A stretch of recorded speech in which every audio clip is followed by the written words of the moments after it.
Assalamualaikum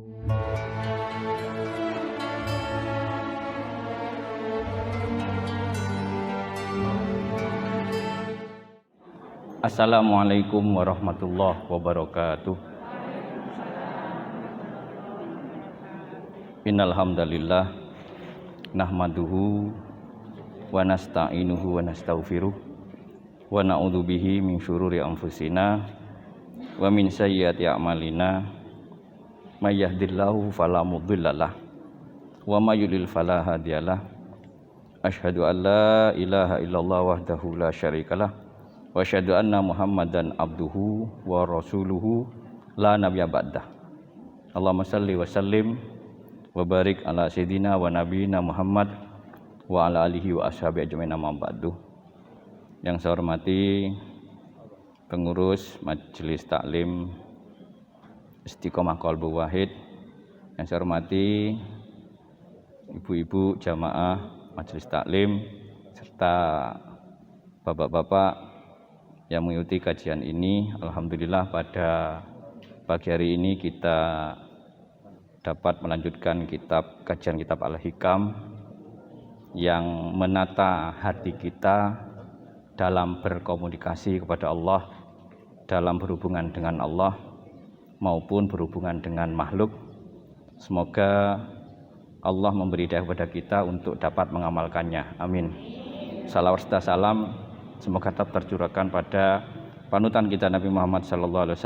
Semoga kita bisa mengikuti jejak beliau, jejak lahir beliau dengan mengikuti syariat beliau, jejak batin beliau dengan mengikuti apa yang beliau ajarkan tentang bagaimana kita berhubungan, hati kita berhubungan dengan Allah Subhanahu wa taala.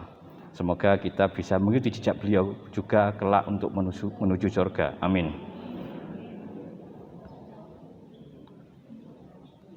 Jamaah rahimakumullah, mereview dan masih melanjutkan beberapa pembahasan materi yang lalu. Bismillahirrahmanirrahim. Man dhanna imfika ka lutfihi angqadrihi fadhalika likusuri nadrihi. Barang siapa berprasangka kepada Allah bahwa Allah kurang memperhatikan saya, misalnya kurang memperhatikan kita, imfifika kalutfi, ini Allah kurang sayang kepada saya misalnya, angkodrihi, terhadap takdir yang ditentukan kepada seorang, fadzalika, maka hal itu likusuri nadrihi, karena pendeknya pandangan dia kepada Allah. Ini dari Syekh Ibnu Athaillah. Dulu sudah dijelaskan ada beberapa kisah. Waqala Abu Thalib Al-Makki radhiyallahu an, berkata Abu Thalib Al-Makki radhiyallahu an, annahu, bahwa sesungguhnya Allah, ini salah satu dari pendapatnya seorang ulama, lam yarfa'ka bi a'malika ila maqamatin muqarrabin fayujiduka mawajidal arifin. Bahwa sungguhnya kadang-kadang Allah itu tidak mengangkat seseorang, tidak mengangkatmu karena amalmu pada derajat-derajat tertentu, tapi di sisi lain akhirnya Allah akan mempertemukan kamu hakikat, akan pertemukan kamu hakikat dalam mengenal Allah. Artinya gini, kadang-kadang asumsi kita kalau kita menjadi orang soleh, ya, bahasanya lek pengen uripmu enak ya, lek pengen nandur apik ya, untuk panen sing apik kudu nandur apik. Itu asumsi umum seperti itu. Kalau kamu ingin menjadi orang yang mulia, kamu ya harus soleh, harus tekun ibadah, harus dekat dengan Allah dan seterusnya. Nah, kadang-kadang Allah nggak berkehendak seperti itu. Sudah sholatnya tekun, ibadahnya tekun, kok ujian terus melanda. Ini sehingga kita memang harus menata hati. Suatu saat kita harus optimis. optimis dengan apa yang kita lakukan, dilakukan apa nanti oleh Allah, itu yang kita lakukan nanti diterima, kemudian dibalas. Tapi yang jelas optimis kita pasti dibalas di akhirat. Tapi kalau di dunia ini kita harus kembali menata hati. Di Al-Quran contoh dijanjikan di dalam surat Al-Isra, wa minal laili fatahajjad bihi nafilatan lak asa ayyaba'asaka rabbuka maqamam mahmuda. Sebagian malam maka kamu bertahajudlah dengan bentuk sholat sunnah. Asa ayyaba'asaka, siapa tahu Allah akan mengangkat derajatmu pada derajat yang terpuji. Ini fadilah sholat tahajud banyak sekali. Dimudahkan dalam setiap urusannya. Ini ketika kita melihat keutamaan sholat tahajud, kemudian cahaya di wajahnya akan terlihat menjadi cahaya orang soleh, dan banyak itu fadilahnya di dunia. Yang jelas di akhirat itu pasti. Maqamah mahmuda itu kalau ditafsir awalnya memang adalah surga. Tapi beberapa fadilah yang lain dengan urusan dunia, hikmah sholat tahajud itu luar biasa. Tetapi kadang-kadang Allah nggak sesuai dengan ekspektasi kita. Wah, kalau saya ingin menjadi orang sukses ya saya tahajud. Sudah tahajud bolak-balik, kok panggah ujiannya terus melanda, panggah tetap miskin dan macam-macam. Lah, ini memunculkan penataan batin kita, sehingga kalau kita tidak paham, akhirnya ya Allah, ternyata saya sudah tahajud gini masih belum diangkat. Lah, memunculkan hati sedikit suudzon kepada Allah. Ini yang bahaya. Makanya kita suatu saat Rasulullah menyampaikan kepada sahabat untuk optimis, fadilah-fadilah, keutamaan-keutamaan, ini itu dan macam-macamnya. Suatu saat mengingatkan lagi bahwa di balik yang kita lakukan masih Allah akan menilai apa yang kita lakukan sudah pantas. Ini penilaian Allah. Kita nggak bisa menilai.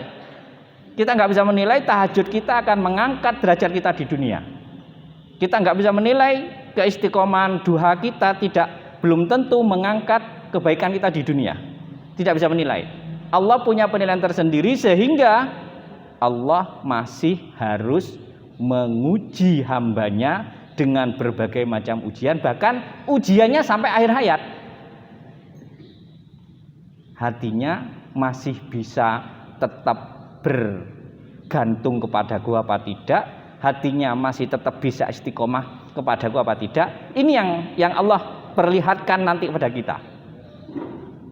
Makanya saya juga ini belajar dari apa yang saya alami.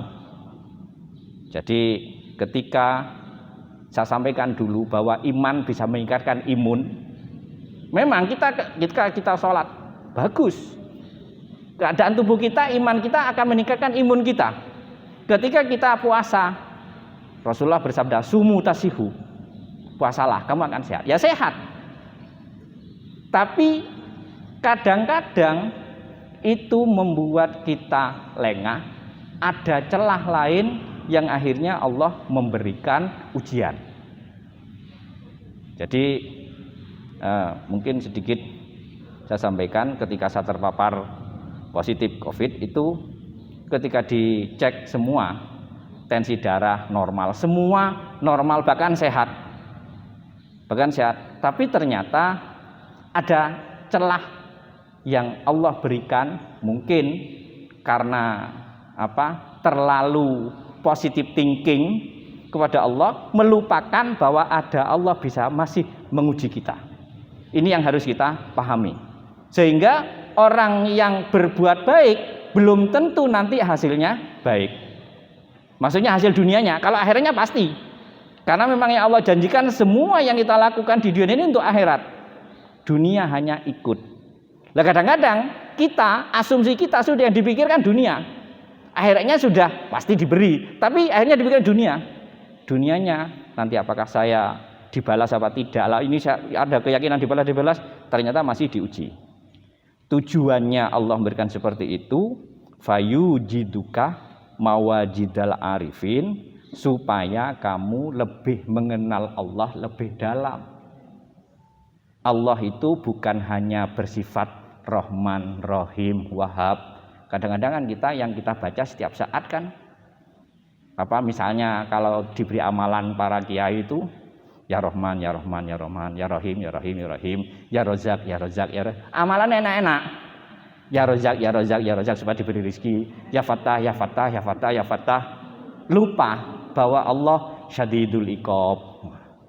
Lupa bahwa Allah masih al-mudhillu, memberikan kehinaan kepada seseorang. Jadi memang amalan di Asmaul Husna itu, amalan Asmaul Husna itu, yaitu yang dipilih ya Wahhab, ya Rozak, ya Latif. Sing enak-enak, hubungannya dengan rizki, hubungannya dengan kemudahan kita di dunia. Gak ada diberi ya Qahar, ya Qahar, ya Qahar, Allah Maha memaksa, ya Jabbar, ya Jabbar, gak ada. Ini Allah seperti itu.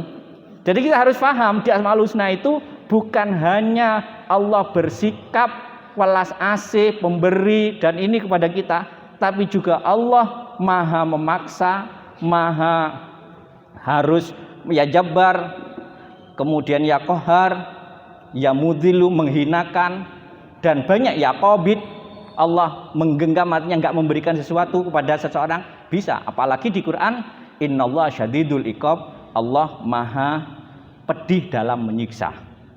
Ini yang sering dilupakan. Ya memang enak kalau pas ngaji fadilah tok, seneng semangat. Tapi melupakan ini lah.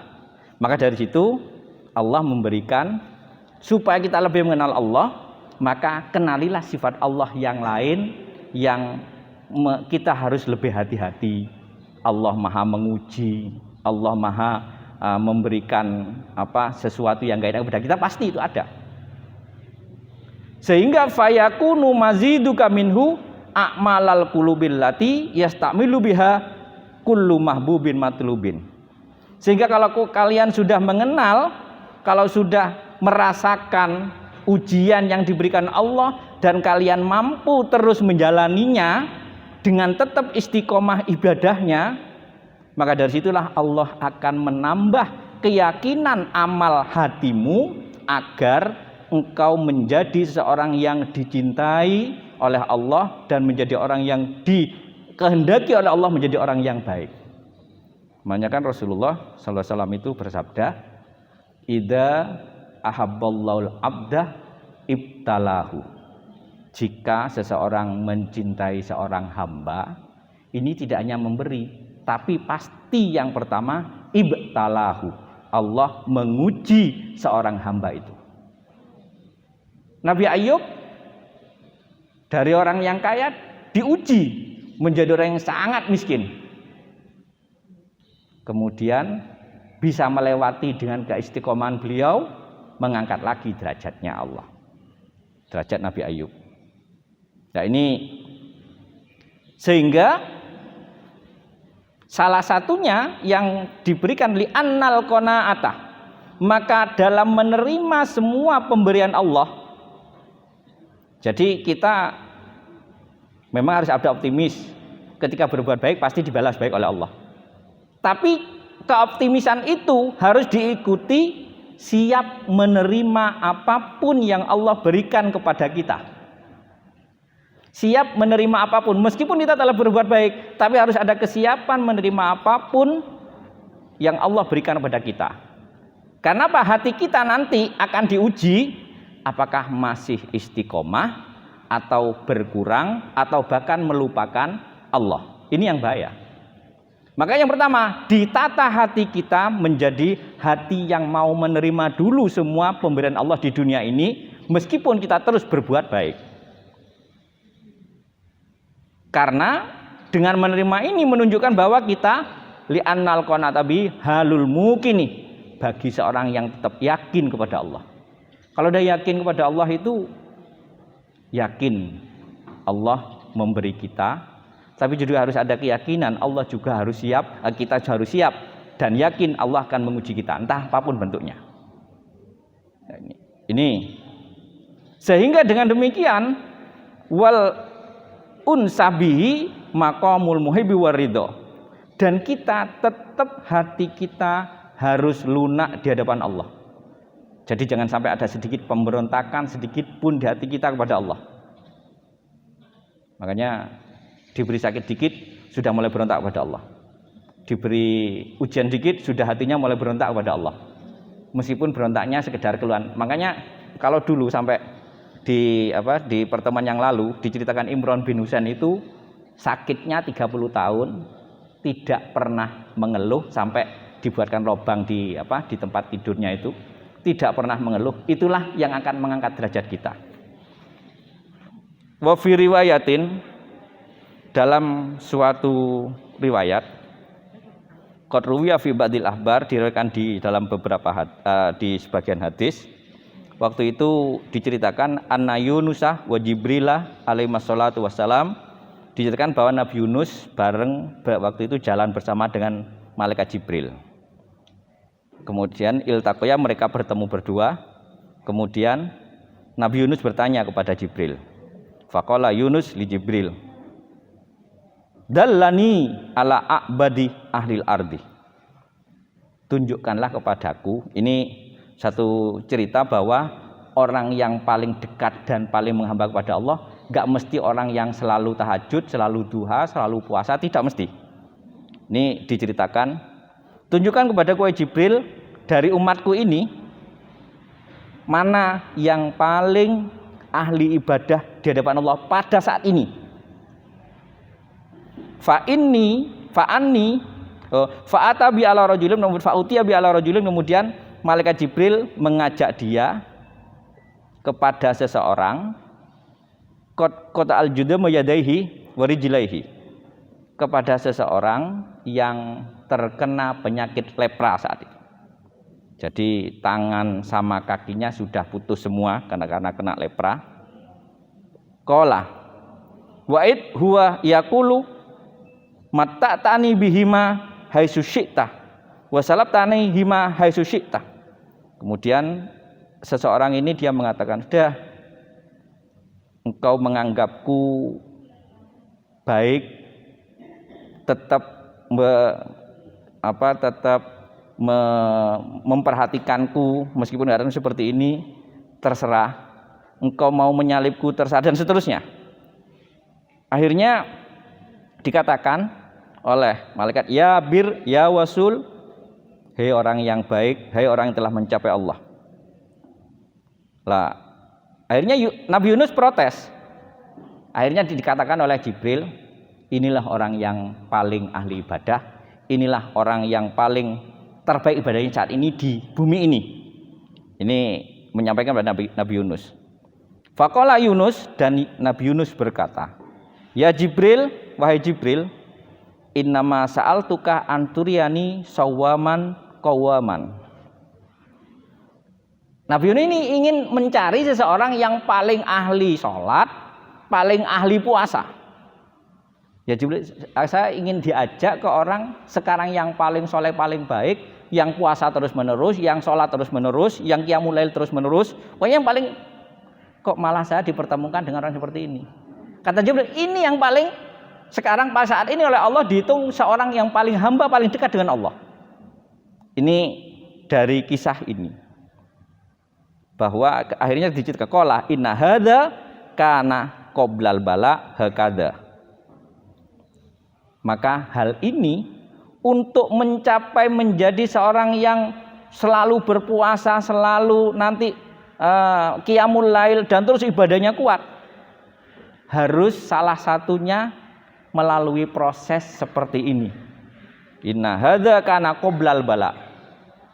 Lah dari situlah akhirnya kesimpulannya Jibril menunjukkan kepada Nabi Yunus bahwa orang yang paling ahli ibadah tidak mesti orang yang selalu ke masjid, tidak mesti orang yang selalu berpuasa, tidak mesti orang yang selalu melakukan kebaikan.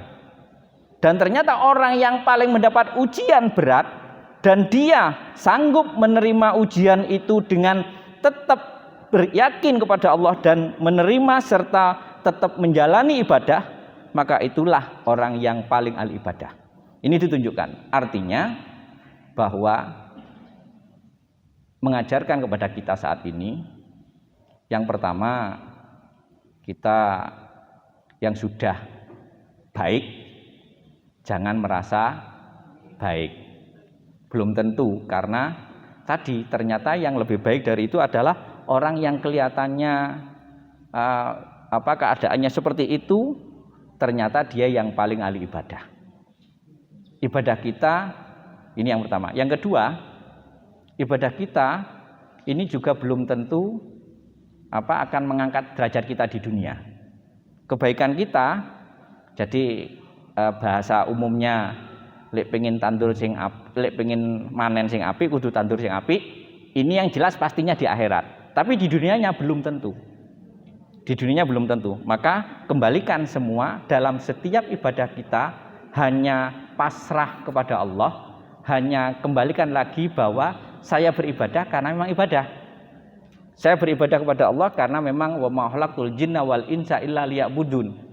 Saya beribadah kepada Allah hanya ingin menjalankan perintah sebagai seorang manusia yang wajib beribadah.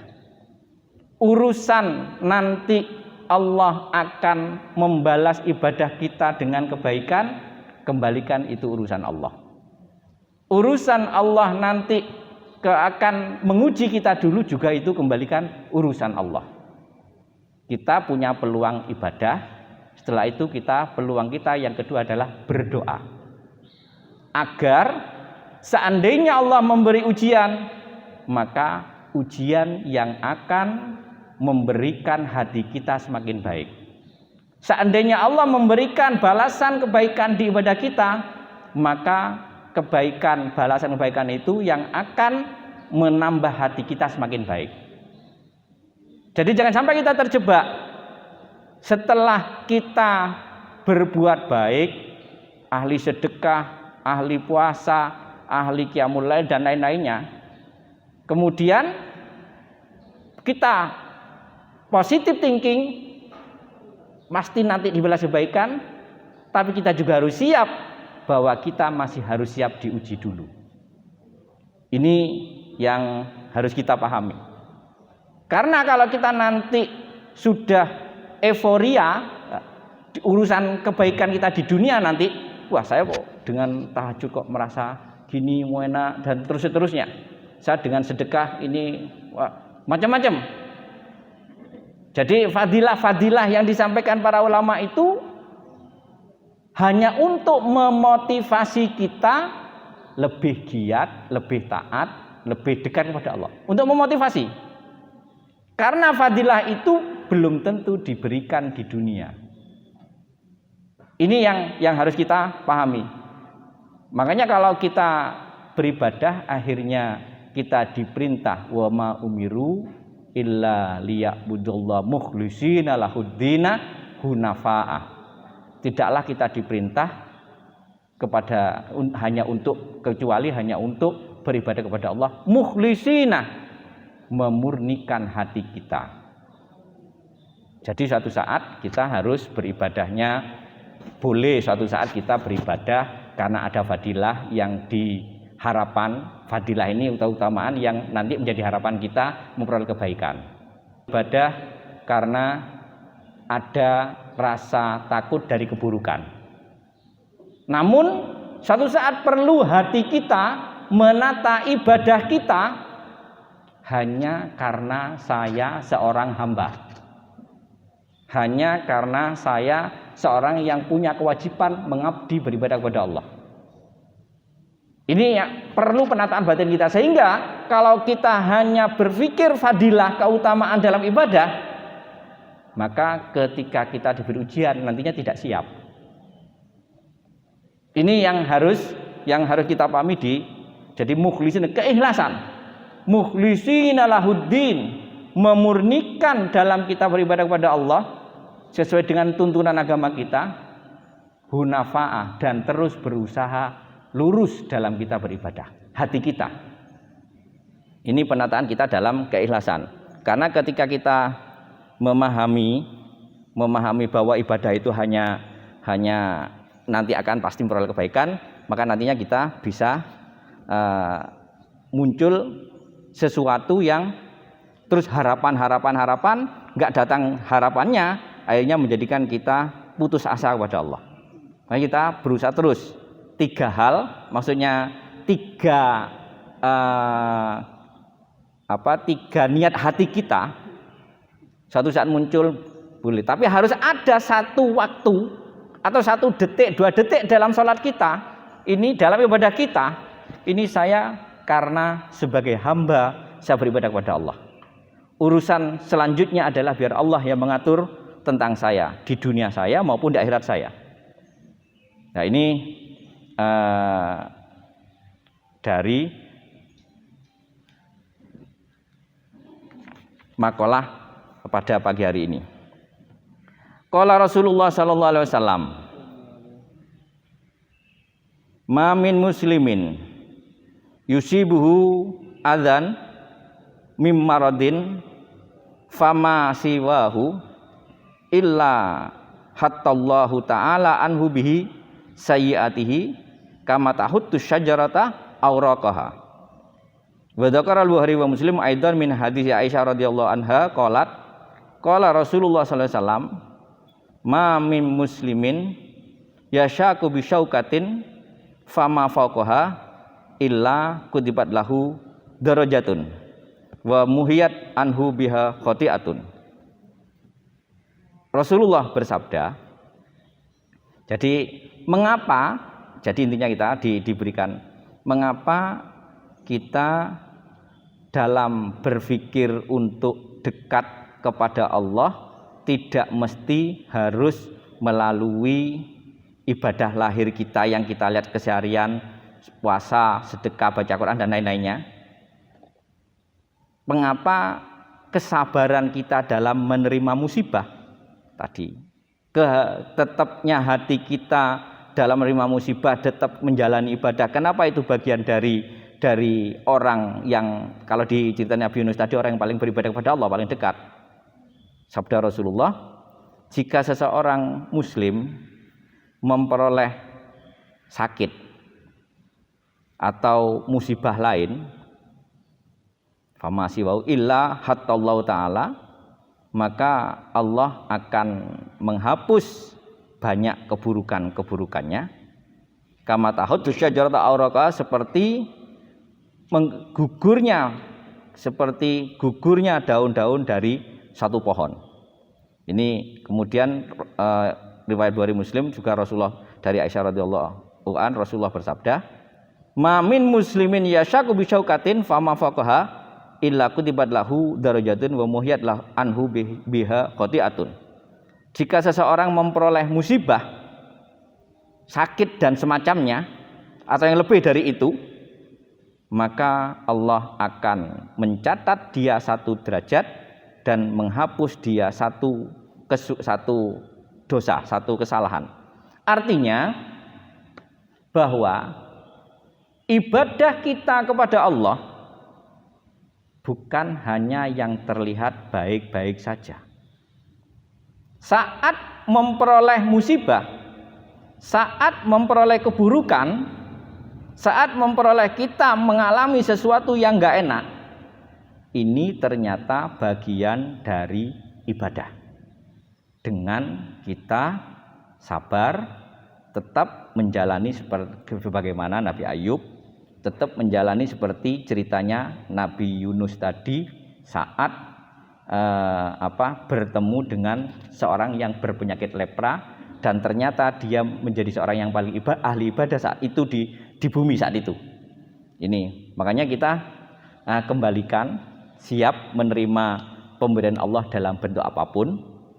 Makanya kan Rasulullah kalau kita ngaji dan kita menjadi orang beriman, ini amrul mu'mini kulluhu khairun. Perkaranya orang mukmin ini semuanya baik. Kita dasari perkaranya orang beriman itu dengan kita beriman yang sebenarnya, maka semua perkaranya baik. Fa in asobahu khairun syakara, ketika dia memperoleh kebaikan dia bersyukur. Wa in asobahu syarrun sabara, maka jika dia memperoleh musibah keburukan maka dia bersabar.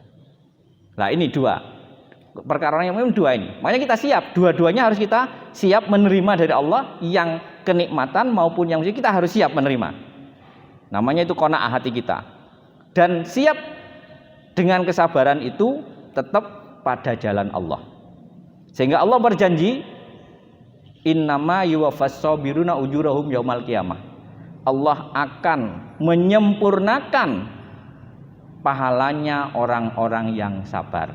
Semakin banyak ujian, maka kesabaran yang dituntut kepada kita tetap pada jalan Allah, maka disitulah pahalanya akan semakin disempurnakan. Karena pahalanya disempurnakan artinya Allah semakin mendekat kepada kita, karena akhirnya bisa benar-benar mengangkat derajat seseorang karena musibah yang dialami, karena sesuatu yang dialami. Sehingga kita nggak perlu suudzon sedikit pun kepada Allah. Semua yang Allah berikan kepada kita ini agar kita selalu waspada. Ya, masalahnya kan sering muncul di dalam diri kita. Ini yang saya alami. Saya sudah puasa, sudah misalnya qiyamul lail, ini saya pasti sehat. Ya memang sehat, tapi ada celah lain, akhirnya Allah menguji. Ojo sok, jangan sombong, meskipun di hati lah, jangan sombong.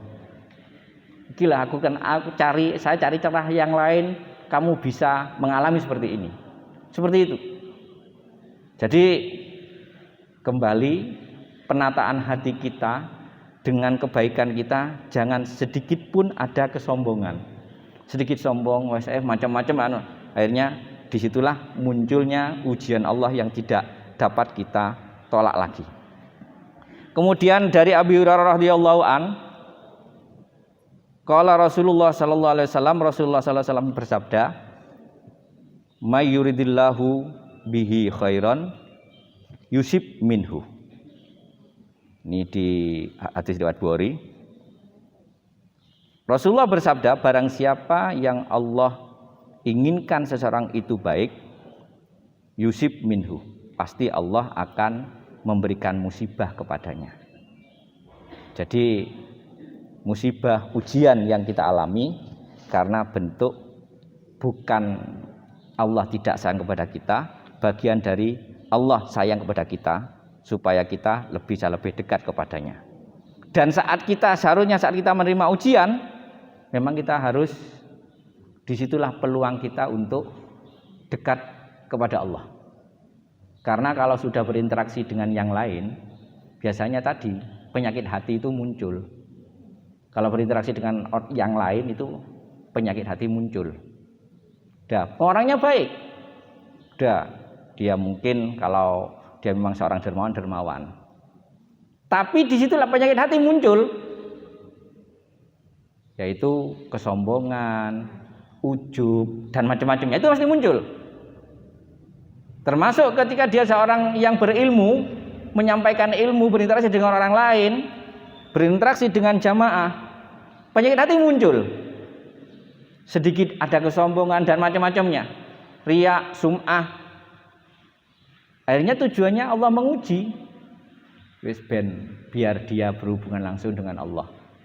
Diuji kan berarti nggak berhubungan dengan orang lain, hanya dia dengan Allah. Saat itulah peluang untuk evaluasi, peluang untuk menata hati, peluang untuk selalu dekat dengan Allah dan berdoa terus meminta.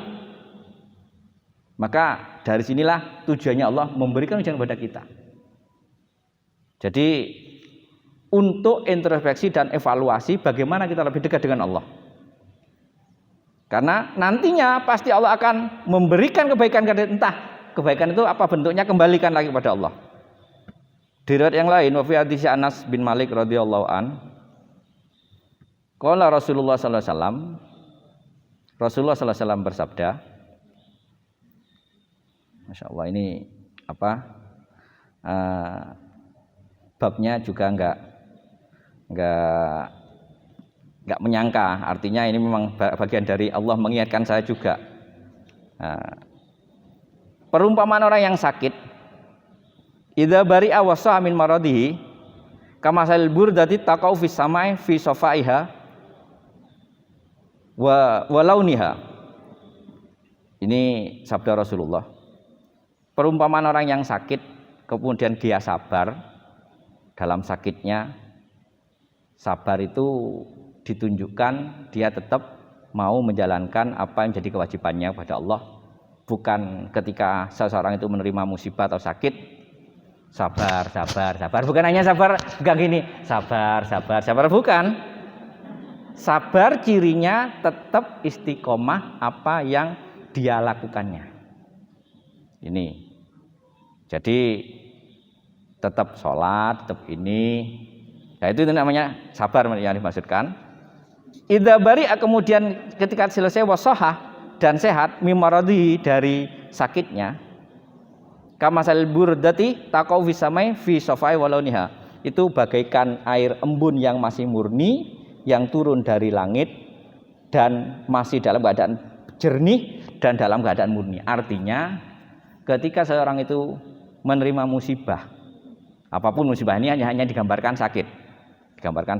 Apapun musibah itu dia dalam menerima musibah itu mau menjalani perintah Allah tetap istiqomah, berusaha tetap istiqomah. Maka ketika selesai musibah itu selesai, termasuk ketika sakit itu kita sembuh, maka dia bagaikan air embun yang masih murni, artinya hak dosanya dihapus oleh Allah Subhanahu wa taala. Semoga apa yang menimpa kita dari berbagai macam musibah merupakan kafarat atau tebusan dosa-dosa kita di masa lalu. Amin. Amin ya rabbal alamin. Wa dzakara al-Bukhari, masih beberapa hadis. Wa dzakara al-Bukhari menyebutkan Imam Bukhari wa Muslim rahimahumullah min hadis Ibnu Abbas, dari Ibnu Abbas radhiyallahu anhuma. Waktu itu annamra'atan, ada seorang wanita saudaah, kulit hitam. Ada seorang wanita kulit hitam, orang negro. Atatin Nabi sallallahu alaihi wasallam, sowan kepada Rasulullah sallallahu alaihi wasallam. Faqalat, ya Rasulullah. Kemudian ini bermohon doa kepada Rasulullah. Ya Rasulullah, ini asra'u wa ini angkashifu fadlullaha li.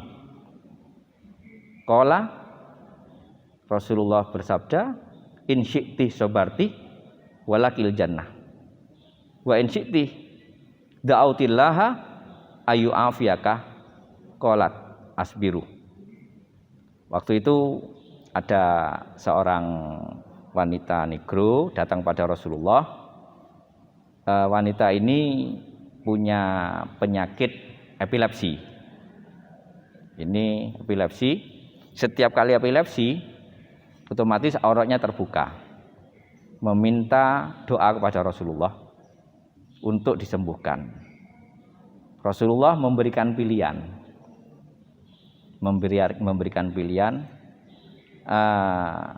pilih yang mana.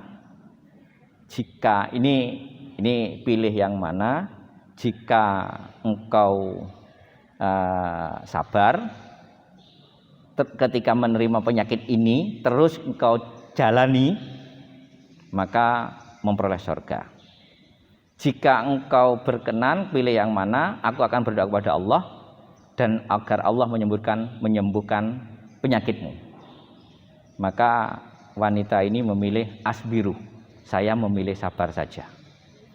Qalat, fa inni angkasi, tapi saya mohon karena saya tidak ingin terbuka aurat saya saat epilepsi. Fada'ullah, saya mohon kepadamu ya Rasulullah, doakan kepada Allah al-angkashifah fada'alaha ila gharidhalika. Sehingga Rasulullah berdoa mendoakan penyakitnya tetap, tapi setiap kali epilepsinya kambuh itu enggak sampai terbuka auratnya. Nah, ini dari hadis Bukhari Muslim ini menunjukkan bahwa kita harus menyiapkan hati kita menerima apapun pemberian Allah kepada kita, yang kita suka maupun yang tidak. Karena memang Allah menguji kita, wa nabluukum bil khairi wasyarri fitnah. Aku menguji kalian dengan kebaikan juga dengan keburukan. Semua jadi ujian. Maka kebanyakan ketika diuji kebaikan masih bisa banyak yang istiqomah, tapi ketika sudah diuji keburukan, ini yang kebanyak yang kurang sabar.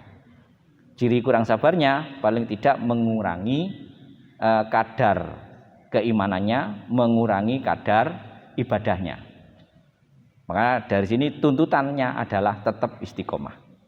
Nah, ini dari bab ini. Semoga apa yang kita kaji pada pagi hari ini Allah selalu memberikan hidayahnya kepada kita, sehingga hati kita benar-benar dijadikan hati yang murni dalam beribadah kepada Allah, bersyukur ketika menerima kebaikan, sabar ketika menerima musibah.